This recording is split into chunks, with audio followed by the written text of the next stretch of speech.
La Corte Suprema finalmente rechazó en forma unánime los recursos presentados por Salcobrán y también Cruz Verde con respecto al caso colusión de las farmacias. Queremos analizar, por supuesto, este fallo, finalmente también la confirmación del fallo que había emitido el Tribunal de Defensa de la Libre Competencia y el escenario que se configura tras este bullado tema. Para eso vamos a conversar con la directora del Centro de Libre Competencia de la Universidad Católica, María Elina Cruz. María Elina, muchas gracias por estar aquí en DFTV. No, muchas gracias por invitarme. Bueno, un fallo importante. Finalmente estas dos farmacias deben, bueno, hay una multa de 20 millones de dólares que deben pagar y también los costas del caso. Pero quiero tu opinión respecto a este fallo. ¿Qué significa también este fallo en un caso que ha durado bastante tiempo, de hecho? Bueno, yo creo que este fallo, primero, en términos generales, era un fallo que se esperaba. Se esperaba que fuera confirmado por la Corte porque, en definitiva, fue un caso muy bullado, muy mediático.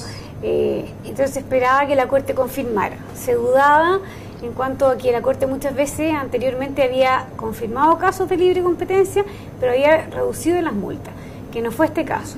Entonces eso nos sorprende, en realidad no nos sorprende el hecho de que hayan confirmado y hayan rechazado los recursos de reclamación desde el punto de vista del mundo jurídico.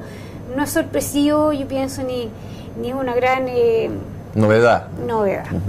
O sea, en ese sentido, el no haber rebajado en alguna forma las multas. Pero eso igual era una esperanza que podían tener y tampoco es una obligación que hayan bajado las multas, ¿te fijas? Estas son las multas máximas impuestas por la ley y el tribunal primera vez que confirma, o sea, la Corte más bien primera vez que confirma estas multas máximas y el tribunal primera vez que las impone también en realidad. Pero hay una novedad bastante interesante e importante porque además de rechazar los recursos, el juez Muñoz de la tercera sala de la Corte Suprema señala que se entregarán antecedentes a la Fiscalía Nacional Económica con respecto a la participación que habrían tenido los laboratorios y también los distribuidores. Cuéntanos un poco cuál es tu visión respecto a esto y también si se podría llevar a cabo un nuevo caso, porque al parecer no sería así. Bueno, efectivamente el ministro Muñoz, todos estábamos esperando un poco qué pasaba porque es el nuevo presidente de la tercera sala, si se iba a cambiar la jurisprudencia o no cuando él llegara, y con la prevención que tú mencionas, efectivamente se transforma un poco lo que es la jurisprudencia de libre competencia, o sea, ya se nota un cambio fuerte en jurisprudencia. Se nota el cambio de la mano, por así decirlo. Sí, y una sentencia, digamos, que no es un voto disidente, sino que es una prevención que él hace y que es una prevención bien fundamentada, bien hecha, pero también muy dura. Y en ese sentido, lo que él hace es solicitar que estos antecedentes, en el fondo, se devuelvan a la Fiscalía Nacional Económica para que la Fiscalía investigue la participación de los laboratorios y distribuidores y, en definitiva... Demanda que no estaba considerada en la entregada por el tribunal. No estaba considerada y pide que la Fiscalía imponga las medidas correctivas y prohibitivas necesarias para eventualmente ver la participación de los laboratorios. Esto es curioso por dos razones. Primero porque, o sea, me parece bien de parte del juez Muñoz o del ministro Muñoz, en el sentido de que efectivamente para sancionar este caso, el laboratorio, o sea, más bien el tribunal, tuvo en cuenta la participación de los laboratorios. Es decir, si los laboratorios eran los que transmitían la información de una cadena de farmacia a otra, según el fallo, ¿ya?, para lograr el acuerdo de precios, o sea, de manera tal que la colusión no hubiera existido sin la participación de los laboratorios. Ese es el nivel, digamos, de participación que tuvieron, de acuerdo al fallo del tribunal de libre competencia.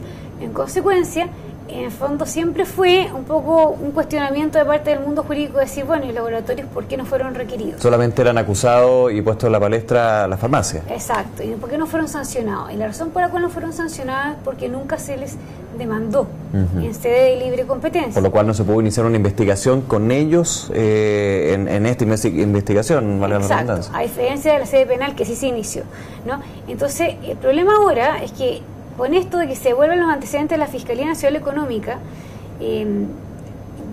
no conocíamos un precedente así y no sé cómo lo va a tomar la Fiscalía o cómo se va a recibir, porque uno de los problemas que existe acá es que el plazo para haber acusado a los laboratorios o requerido a los laboratorios por esta conducta ya prescribió. Entonces la prescripción inhabilitaría para poder llevar a, para por poder ejemplo, demandarlo finalmente. Claro, por esto mismo y acreditar su participación en esta sede. ¿Ya? Obviamente en sede penal, lo que está viendo el Ministerio Público, sí ellos incluyeron y partieron interrogando laboratorios y farmacias, en fin. Así que en esa parte incluso acusaron a varios miembros del laboratorio. Eso sigue corriendo. Eso sigue corriendo aparte. Pero en esta sede, que es el Tribunal de Libre Competencia, que es realmente el organismo especializado en este tema, claro, llega a ser lamentable y por una parte se muestra un error, a mi gusto, de parte de la Fiscalía Nacional Económica de la época, de no haber requerido a los laboratorios, o de no haber demandado siquiera su participación. No se entiende por qué no lo hizo. Pero María Lina, ahí, ¿cuáles podrían ser las explicaciones de este error, de esta falla? ¿El solamente concentrarse en las farmacias, en no tener pruebas evidentes o pruebas bastante más concretas para involucrar a los laboratorios? ¿Cuál podría ser ahí el escenario que configura esto? Es verdad que en esa época la Fiscalía no tenía las facultades intrusivas todavía como para poder demostrar una participación de laboratorios y ni siquiera de las farmacias en su momento. Si no hubiera sido por la confesión que hizo Farmacias Ahumadas, el caso de la Fiscalía se hubiera debilitado mucho. Pero en el fondo, cuando el Ministerio Público abrió el caso contra los laboratorios y farmacias, ellos podrían perfectamente haber sumado dentro de plazo, no a esa demanda, sino haber agarrado esos antecedentes y haberse sumado a la demanda en sede de libre competencia. Y de hecho, el Tribunal de Libre Competencia, para sancionar, que esto es lo que confirma la sentencia de la Suprema, ¿no es cierto?, usa muchas de las pruebas de la sede penal para condenar. Dice la declaración de tal persona que la hizo en sede penal, que eso es discutible si está bien o no. Ya, si está considerada la otra demanda, por así decirlo. Claro, entonces ellos dicen la declaración de tal persona, de tal laboratorio en sede penal demuestra esto. Y gracias a esa demostración que se dio en sede penal también se pudo condenar en libre competencia. Entonces, en el fondo, finalmente, si la Fiscalía hubiese requerido, era lógico que el tribunal hubiera tenido que sancionar. El tribunal lamentablemente no tiene la facultad para hacerlo de oficio, o sea, de mutuo propio, si ellos quisieran y así lo consideraron en su fallo que los laboratorios estaban implicados, no tiene la facultad, aunque lo hubieran querido, de haberlo sancionado. Un elemento importante y que también me lleva a esta última pregunta, porque este caso marca un precedente, claramente estos elementos que estamos conversando, especialmente de esta nueva arista, que quedaría más bien en ascuas, así como una declaración, por así decirlo, y también un antecedente importante. Mi pregunta es, ¿cuáles son los elementos que habría que perfeccionar en la normativa existente justamente para no llegar a este tipo de problemas, también llegar a años de investigación para finalmente ratificar multas, ratificar culpabilidades también? Sucede aquí que la colusión es muy difícil de detectar.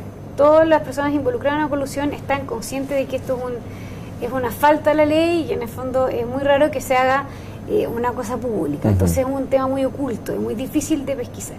Hay un tema de confianza entre ellos. Hay un tema, claro, de que se confíen en uno con el otro, y cuando efectivamente se produce una colusión en un mercado es muy difícil desarmarla y peor, es muy difícil probarla, demostrarla. ¿Ya? Porque las pruebas acá tienen que ser directas. Claro. No puede ser simplemente que suben los precios, tiene que ser, hay una comunicación, hay un mail. Lo que se hace con los correos electrónicos, con las conversaciones telefónicas también. Exacto. Y eso, por ese lado que tú me mencionas, está resuelto, porque las facultades intrusivas que llamamos nosotros, que son interceptar comunicaciones, teléfono, allanar, o sea, llegar y llevarse los computadores, todo eso la Fiscalía hoy día lo puede hacer, ¿ya?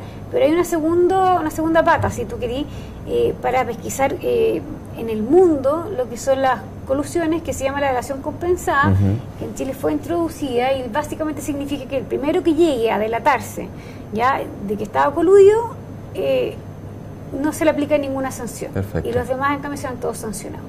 El problema de eso en nuestro país es que eso solamente te exime de la multa, no te exime del tema penal. Perfecto. En consecuencia, si alguien va y se delata, solamente se exime de la multa, insisto, pero se puede ir preso igual.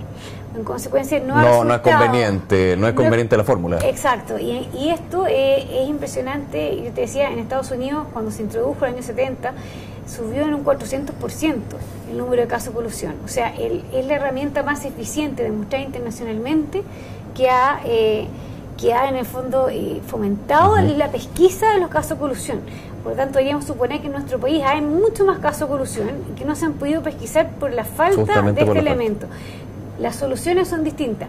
Algunas personas optan por eliminar el tema penal, otros, que yo creo que quizás es más razonable dentro de nuestro sistema, no veo que el Ministerio Público tenga mucho interés en salirse, solo por un aspecto práctico, es simplemente extenderla al tema penal, como lo hacen otros países que tienen sanciones penales, y decir, esto se extiende la protección a la pena, digamos, de cárcel, a la pena corporal que podía eventualmente invocarse. Esas son las dos salidas, pero tenemos que adoptar una de las dos: o eliminamos el tema penal o extendemos la delación compensada al tema penal. Pero así como está, estamos con cojos en el fondo en temas de pesquisar colusiones en nuestro país. Y claramente este caso, estos fallos y esta situación que sigue desarrollándose va a generar bastante discusión sobre estas dos posibles soluciones, y por supuesto vamos a estar atentos a los análisis que se vayan dando. Marielina, muchas gracias por esta entrevista. Gracias a ti. Y ustedes ya los dejamos invitados a una nueva entrevista aquí en DFTV.